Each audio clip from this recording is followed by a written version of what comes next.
Hello बच्चों, तो कैसे हैं आप सभी। तो आप सभी को एक इन्फॉर्मेशन देनी थी कि आज से इस चैनल पे यानी बायोलॉजी मीटर 360 चैनल पे आपको हर 2 दिनों में एक बायोलॉजी का लेक्चर देखने को मिलेगा। या तो वो बोटैनी का होगा या तो जूलॉजी का होगा, और ये लेक्चर आप सभी के लाइन से होंगे। और जो मैं नोट्स लिख के ला रही होंगी ये आपका प्रूफेबल है और आपको एनसीईआरटी का हर एक पॉइंट इसके अंदर कवर करता हुआ मिल जाएगा। तो आप बिंदास इस चैनल को फॉलो करें और बस पढ़ते चलें। तो आज से जो चैप्टर स्टार्ट होने वाला है वो है cell the unit of life, class 11th का बोटैनी पार्ट का है। Cell the unit of life क्या है? Cell is the structural unit of life and functional unit of life. ये आप लोग बहुत पहले से पढ़ते हुए चले आ रहे हैं। स्ट्रक्चरल यूनिट ऑफ लाइफ का मतलब है कि हर एक ऑर्गेनिज्म या तो यूनिसेलुलर हो सकता है या तो मल्टीसेलुलर हो सकता है, वो सेल से मिलकर बनता है।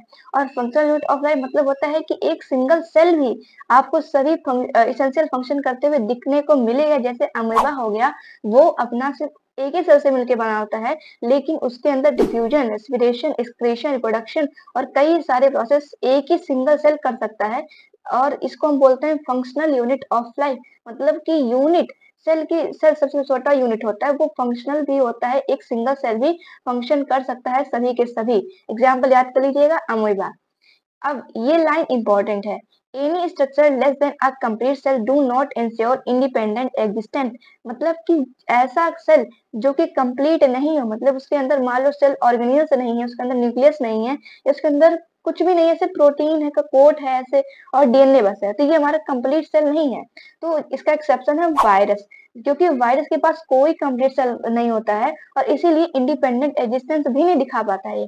जैसे हमारे अंदर जो सेल होते हैं वो इंडिपेंडेंट होते हैं, क्योंकि हमारे जो सेल वो कंप्लीट सेल होते हैं, लेकिन वायरस के नहीं। इनएनिमेट थिंग और एनिमेट थिंग मतलब क्या होता है? इनएनिमेट मतलब होता है नॉन लिविंग थिंग और एनिमेट थिंग मतलब होता है लिविंग थिंग। अब आगे बढ़ते हैं, discovery of the cell. Robert Hooke सबसे पहला डिस्कवर डेड सेल किया था, और कहाँ किया था? कॉर्क सेल, यानी कि ये पेड़ की छाल में, जैसे पेड़ के जो हमारे छाल होते हैं, बार्क ट्री जो बार्क बोलते हैं उनको, तो वो डेड होते हैं, डेड सेल से मिलके बने होते हैं। तो वो उन्होंने उसी चीज को लिया और माइक्रोस्कोप के अंदर देखा, और वहां पे इन्होंने देखा कि जो सेल है वो हनी कॉम्ब लाइक स्ट्रक्चर से कुछ अरेंज है। मतलब ऐसे करके कुछ अरेंज है, ऐसे लगातार करके ऐसे अरेंज है। तो ये जो स्ट्रक्चर बोलते हैं उसको हनीकॉम्ब स्ट्रक्चर बोलते हैं। और इन्होंने एक्चुअली में सिर्फ एक सेल वॉल ही देखा था, सेल के अंदर कुछ नहीं देखा था। जैसे आप ऐसे ये देख सकते हैं, तो ये आपको क्या दिख रहा है? सेल वॉल ही तो दिख रहा है, इसके अंदर न्यूक्लियस, इसके अंदर कोई सेल ऑर्गेनेल्स तो नहीं दिख रहा है। तो रॉबर्ट हुक ने डेड सेल को देखा था, लेकिन सिर्फ सही मायने में सिर्फ उन्होंने सेल वॉल देखा था, पूरे सेल को नहीं देखा था। फिर एंटोन वॉन लीeuwenhoek आए थे, और इन्होंने सबसे पहले लिविंग सेल देखा था। किस में देखा था? आरबीसी को देखा था, डब्ल्यूबीसी, बैक्टीरिया, प्रोटोजोआ और स्पर्मेटोजोआ, यानी स्पर्म के अंदर स्पर्म को देखा था। उसके बाद फिर थर्ड आया रॉबर्ट ब्राउन। रॉबर्ट ब्राउन ने सबसे पहले न्यूक्लियस का खोज किया। फिर आते हैं स्क्लीडन, जो कि जर्मन बोटेनिस्ट थे, और इन्होंने 1838 में बताया था। इससे पर बोटेनिस्ट थे इसलिए इन्होंने प्लांट पे स्टडी किया था, एनिमल पे स्टडी नहीं किया था, क्योंकि जो जूलॉजिस्ट होते हैं वो स्टडी करते हैं एनिमल पे। लेकिन यहाँ पे एक एक्सेप्शन बीच है, स्वान ने, वो जूलॉजिस्ट थे, लेकिन फिर वो एनिमल, प्लांट और कई सारी चीज पर वो रिसर्च कर चुके हैं। तो स्क्लीडन इन्होंने बताया 1338 में कि plant are compose of different cells and different type of tissues. मतलब कि सेल जो प्लांट है वो कई सारे सेल से मिलकर बनते हैं, और फर्दर ये कई सारे टिश्यू से मिलकर बनते हैं। इन्होंने बस यही स्टेटमेंट दिया था, और डायरेक्टली ये स्टेटमेंट पूछा जाता है कि कौन दिया था और वो क्या थे, बोटेनिस्ट थे या फिर, और उन्होंने किस सन में दिया था। फिर आते हैं स्वान, जो कि जूलॉजिस्ट थे।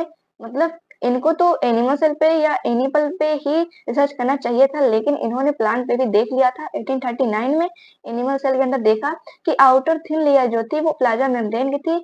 एनिमल सेल के अंदर जो सेल वॉल होती है वो एब्सेंट होती है, अभी से याद कर लीजिए। और प्लांट सेल के अंदर सेल वॉल भी होता है, प्लाज्मा मेम्ब्रेन भी होता है। और इन्होंने एक हाइपोथेसिस दिया था कि all plants and animals are composed of cells and product of cells. Cell theory दिया था स्क्लेडन एंड स्वान ने, और इन्होंने दोनों लोग मिलकर बताए थे कि all organism are composed of cells and product of cells. और ये भी बताया था कि जो एनिमल है उसका जो सेल वॉल है वो नहीं होता है, लेकिन जो हमारा प्लांट है उसके सेल वॉल होते हैं और प्लाज्मा मेम्ब्रेन भी होते हैं। एनिमल में जो आउटर कवरिंग होता है वो प्लाज्मा मेम्ब्रेन का बना होता है। लेकिन इनका ड्रॉबैक ये था कि उन्होंने ये नहीं बताया कि वो जो न्यू सेल बन रहे हैं वो आ कहाँ से रहे हैं। अब मतलब कि आप कह सकते हैं कि जो न्यू सेल फॉर्मेशन हो रहा है वो कैसे हो रहा है, ये इन्होंने नहीं डिस्क्राइब कर पाए थे, या ये लोग नहीं डिस्क्राइब कर पाए थे। फिर आया मॉडिफिकेशन ऑफ सेल थ्योरी, जो कि रुडोल्फ विर्को ने दिया था, 1855 में दिया था, और इन्होंने ये बता दिया कि कैसे न्यू सेल फॉर्म होते हैं। इन्होंने कहा कि all cell come from pre existing cell, मतलब कि सभी सेल जो होते हैं न्यू सेल वो अपने पुराने सेल से मिलके बनते हैं डिवीजन करने के बाद। और उन्होंने एक टर्म दिया ओमनी सेलुला ई सेलुला। लेकिन अब आप ये सोच रहे होंगे कि इन्होंने बता तो दिया कि प्री एग्जिस्टिंग मतलब पहले वाले सेल से आते हैं, लेकिन वो पहले वाला सेल भी कैसे आता है। तो आप पहले बहुत सारे सेल होते हैं, तो जो सबसे मतलब जब अर्थ हुआ था बिग बैंग थ्योरी आती है, जिसके अंदर कई सारे गैसेस का फॉर्मेशन हुआ था। फिर वो गैसेस जो होते हैं वो हाई टेम्परेचर से मिलके यानी 800 डिग्री सेल्सियस पे हाई टेम्परेचर पे कई सारे एसिड का फॉर्मेशन हुआ, जैसे अमीनो एसिड का फॉर्मेशन हुआ, जिसको बोलते हैं हम लोग प्रोटीन। और इस प्रोटीन से हमारा पूरा स्ट्रक्चर डिजाइन हुआ है। तो पहले यूनिसेलुलर आया, फिर ऐसे धीरे धीरे करते पूरा एडवांस होता गया, और मतलब ऑर्गेनिज्म एडवांस होते चले गए, और फिर आज यूकैरियोटिक जो है यानी हम लोग सबसे ज्यादा एडवांस बन चुके हैं। सो टोटली ये रहा कि मॉडर्न सेल थ्योरी क्या निकल के आया। ये निकल के आया कि all living organism of composed of cells and cell products, all cells arise from the pre existing cells. ये दोनों बस यही मॉडर्न थ्योरी है, एक किन्होंने दिया, ये नहीं डिसाइड किया गया, और दोनों लोग का मिला के बता दिया गया कि हाँ रुडोल्फ विर्को ने भी दिया है और स्क्लीडर एंड स्वान ने मिलकर बनाया ये थ्योरी। फिर अब आता है ओवरव्यू ऑफ सेल, मतलब सेल के अंदर दिखता कैसे है और सेल कैसा दिखता है। तो इसके लिए इसको देखने के लिए सेल को देखने के लिए प्लांट में लिया गया ओनियन सेल्स, रूट टिप लिया गया, और एनिमल के अंदर ह्यूमन चीक सेल लिया गया। तो सेल के अंदर क्या क्या होता है देखिए, सबसे पहले सेल वॉल होता है, उसके बाद प्लाज्मा मेम्ब्रेन, उसको सेल मेम्ब्रेन बोलते हैं, साइटोप्लाज्म, न्यूक्लियस और सेल ऑर्गेनेल वॉल। ये प्रेजेंट भी हो सकता है और नहीं भी प्रेजेंट हो सकता है। सेल वॉल एक डेड लेयर होता है, मतलब कि डेड सेल से मिलकर बनता है, आउटर मोस्ट बाउंड्री कहते हैं। लेकिन इन एनिमल सेल जो आउटर मोस्ट बाउंड्री सेल है वो प्लाज्मा मेम्ब्रेन से मिलकर बनता है, सेल वॉल से मिलकर नहीं बनता है। और ये रिजिड लेयर्ड होता है, मतलब हार्ड होता है, not present in all organism. ये मैं आपको पहले बता चुकी हूँ कि सभी ऑर्गेनिज्म में प्रेजेंट होना ये जरूरी नहीं है। जैसे देखिए प्रोकैरियोटिक में बैक्टीरिया के अंदर तो होता है, लेकिन यूकैरियोटिक के अंदर डायटम, फ्लैजिलेट प्लांट यानी कि एल्गी, ब्रायोफाइट, इरिडोफाइट, एंजियोस्पर्म और जिम्नोस्पर्म के अंदर सेल वॉल देखने को मिलता है। लेकिन यूकैरियोट में अमीबा, पैरामीशियम, यूग्लिना और एनिमल्स यानी कि हायर एनिमल्स के अंदर नहीं मिलता है देखने को। और बैक्टीरिया में यानी प्रोकैरियोटिक तो बैक्टीरिया है, और माइक्रोप्लाज्मा में एक बैक्टीरिया होता है, उसके अंदर सेल वॉल नहीं होता है। तो दो एक्सेप्शन हो गए, एक प्रोकैरियोटिक में भी होगा माइक्रोप्लाज्मा, और यूकैरियोटिक में होगा अमीबा, पैरामीशियम, यूग्लिना और higher animals. Plasma membrane, outer thin delimiting layer, मतलब डिलिमिटिंग मतलब क्या होता है, किसी चीज को लिमिट करना।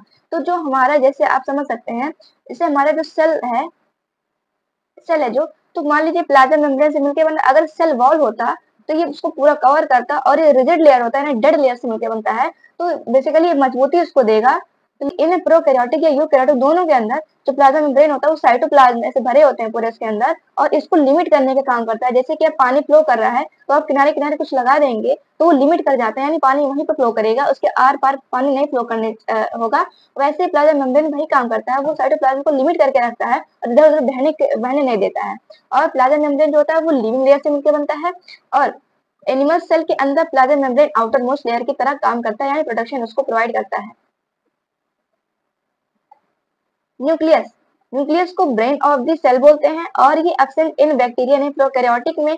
प्रिमिटिव टाइप ऑफ ऑर्गेनिज्म में न्यूक्लियस तो एब्सेंट तो होता ही होता है, और इसके अंदर न्यूक्लियस के अंदर देखा जाता है कि डेंस मेम्ब्रेन बाउंड स्ट्रक्चर होता है, dense double membrane bound structure. और न्यूक्लियस के अंदर जेनेटिक मटेरियल होता है जिसको डीएनए बोलते हैं, in the form of the chromosome, condense form में होता है, इस तरीके से कंडेंस फॉर्म में अरेंज होता है। फिर आता है साइटोप्लाज्म, साइटोप्लाज्म को बोलते हैं सेमी फ्लूइड मैट्रिक्स, मतलब कि ना तो ज्यादा पतला ना तो ज्यादा गाढ़ा, एक ऐसा कुछ चिपचिपा तरीके का एक मैट्रिक्स होता है जो उसके अंदर भरा होता है, जिसके अंदर सेल के अंदर, उसी को बोलते हैं साइटोप्लाज्म। और cytoplasm is the main arena of the cellular activities, मतलब कि यहाँ पे ये लाइन सबसे ज्यादा इंपॉर्टेंट है, इसको याद कर लीजिए, क्वेश्चन पूछता है डायरेक्टली कि कौन है ऐसा जो कि सारे सेलुलर एक्टिविटीज इसके अंदर होती हैं, तो कौन है वो, साइटोप्लाज्म, जिसके अंदर सारे के सारे जितने भी सेलुलर एक्टिविटीज दिखती हैं आपको या होते हैं, मेटाबॉलिज्म, कैटाबॉलिज्म, सारे के सारे साइटोप्लाज्म के अंदर ही दिखते हैं। all the chemical reaction of the living cells occur here। फिर आगे बढ़ते हैं सेल ऑर्गेनियस। अब यहाँ पे आ चुके हैं हम लोग सेल ऑर्गेनियस पे। सेल ऑर्गेनेल्स मतलब कि सेल के अंदर से कुछ छोटे-छोटे टाइप के आपके हमारे स्लाइड स्ट्रक्चर प्रेजेंट होते हैं जो कि अलग-अलग काम करते हैं। जैसे हम आपको दिखाते हैं, मेम्ब्रेन बाउंड भी हो सकते हैं, नॉन मेम्ब्रेन बाउंड भी हो सकते हैं। मेम्ब्रेन मतलब कि आपको पहले बता चुके हैं कि कवरिंग भी हो सकती है और कवरिंग नहीं भी हो सकती है। तो जो जिसमें कवरिंग होती है वो है हमारा mitochondria, plastid, Golgi body, endoplasmic reticulum, lysosome, vacuole और मैक्रोबॉडी।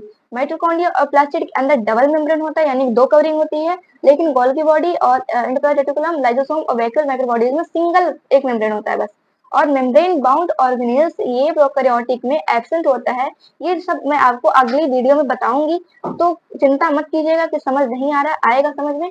फिर आता है नॉन मेम्ब्रेन बाउंड ऑर्गेनेल्स, इसके अंदर आते हैं सिर्फ 2 ही, और राइबोसोम और सेंट्रियोल। और सेंट्रियोल हमारा पेयर में प्रेजेंट होता है और टोटली इनको कहा जाता है सेंट्रोसोम। ये सिर्फ एनिमल सेल के अंदर ही देखने को मिलता है और प्लास्टिड सिर्फ हमारा प्लांट के अंदर देखने को मिलता है। राइबोसोम या तो यूकैरियोटिक में हो सकता है या तो प्रोकैरियोटिक में हो सकता है। प्रोकैरियोटिक में 70s और राइबोसोम यूकैरियोटिक में 70s हो सकता है, 80s भी हो सकता है। सेल सेल जो हमारी वो शेप और साइज इनकी वेरीज करती है। लाइक जैसे माइकोप्लाज्म सबसे दुनिया का सबसे छोटा या कह सकते हैं सबसे छोटा लिविंग ऑर्गेनिज्म होता है और इसकी लेंथ लगभग 0.3 माइक्रोमीटर होता है, जिसको 10⁻⁶ मीटर बोल सकते हैं हम लोग, और ये प्रोकैरियोटिक ही होता है। और बैक्टीरिया, इसकी जस्ट बाद आता है बैक्टीरिया, जिसकी लेंथ होती है 3 to 5 माइक्रोमीटर यानी कि 3 to 5 10⁻⁻⁶ मीटर। और इसके बाद जस्ट आता है, मतलब कैसे समझ सकते हैं, इंक्रीजिंग ऑर्डर में लगा हुआ है। सबसे छोटा माइकोप्लाज्मा, उससे बड़ा बैक्टीरिया का, उससे बड़ा रेड ब्लड सेल का, इससे डायमीटर 7 माइक्रोमीटर होती है। और इससे बड़ा होता है लार्जेस्ट आइसोलेटेड सेल, जिसको बोलते हैं ऑस्ट्रिच एग। यहाँ पे कंफ्यूज मत होएगा, लार्जेस्ट मतलब कि हर तरीके से बड़ा, वो लेंथ में भी बड़ा, डेप्थ में भी बड़ा, हर चीज से बड़ा, यानी उसका हर चीज रेशियो में बड़ा होता है। उसको बोलते हैं हम लोग लार्जेस्ट। और लॉन्गेस्ट मतलब कि बस वो ऐसे लेंथ में बड़ा होता है। जैसे नर्व सेल हमारा न्यूरॉन है, तो सबसे ज्यादा लॉन्गेस्ट सेल होता है और सबसे बड़ा जो होता है उसको बोलते हैं ऑस्ट्रिच एग। एनसीईआरटी अपडेट इस बार का दिया है कि जो स्वीडन है वो बोटेनिस्ट है और जर्मन है, और स्वर्ण जो है वो जूलॉजिस्ट है, लेकिन जर्मन रिसर्च नहीं है, जर्मन है ये। फिर आता है शेप ऑफ सेल। अब उनको जो हमारे वो लेंथ वाइज या डायमीटर वाइज जिसे भी कह सकते हैं, वेरी करते ही हैं, लेकिन शेप वाइज ही वेरी करते हैं ये लोग। तो कैसे शेप वाइज इसलिए वेरी करते हैं ताकि वो डिफरेंट डिफरेंट फंक्शन निभा सके। जैसे देखिए आरबीसी के अंदर हमारा राउंड और बाई कनकेव होता है, कुछ इस तरीके से होता है हमारा राउंड एंड बाई कनकेव, ऐसे होता है आरबीसी के अंदर। और डब्ल्यूबीसी के अंदर कुछ ऐसे अमोइबा शेप होता है, कुछ भी ऐसे शेप होता है, न्यूक्लियस होता है, उसको बोलते हैं डब्ल्यूबीसी। और एपिथेलियल सेल जिसको बोलते हैं, इसको इस तरीके से होता है, लंबा लंबा ऐसे होता है, और इसके ये न्यूक्लियस हो सकते हैं, नीचे भी हो सकते हैं और बीच में भी हो सकते हैं, ये डिपेंड करता है टाइप ऑफ एपिथेलियल सेल में। और इसका जो मेनली जो हमारा लॉन्ग एंड नैरो कहलाता है उसको बोलते हैं columnar epithelial cell. Epithelial cell भी कई तरीके के हो सकते हैं, सिंपल हो सकते हैं और हमारे कंपाउंड भी हो सकते हैं, और सिंपल के अंदर भी कई तरीके के हो सकते हैं, और उसमें से एक टाइप है कॉलमनर सेल। फिर आता है नर्व सेल जिसको ब्रांच बोलते हैं, और लॉन्ग होते हैं। जो हमारा नर्व सेल होता है सब लंबा तो होता ही है, और ये सब ब्रांच भी होते हैं क्योंकि इसको अलग अलग जो इन्फॉर्मेशन वो अलग अलग जगह भेजना होता है, इसीलिए। ट्रैकीड जो कि इलोंगेट होता है, इलोंगेटेड होता है, कुछ इस तरीके से आप देख सकते हैं, इस तरीके से। और मेसोफिल सेल जो कि फोटोसिंथेटिक होता है और राउंड और ओवल भी देखने को मिलता है। टिश्यू के अंदर देखा कि ऐसे कुछ सेल प्रेजेंट है जो ओवल भी है, राउंड भी है। तो इसको देख के हमें पता चल जाता है कि हमारा क्या है, मेसोफिल सेल है। ये मिलके बने होते हैं पैरेन्काइमेटस सेल से। तो आज